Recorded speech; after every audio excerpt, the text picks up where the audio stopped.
Ya, kabaw man gyud ano. Nga kani diri sa atbang sa Abuitis, pa-exit sa IT Park, mura ni siya ang exit sa una. Nya, diri karon, diri na magpundok ang mga mo exit gikan sa IT Park. So muna dito sa IT Park, taas na po kayong linya. Unya gidungagan pagyod sa pag-scrape sa Country Mall na kuan spalto. So muna mo slow down jud ang traffic dito.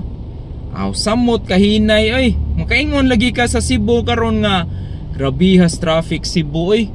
Makahilak yun. Kay ang imong travel time sa una na 30 minutos, maabot na yung 1 hour.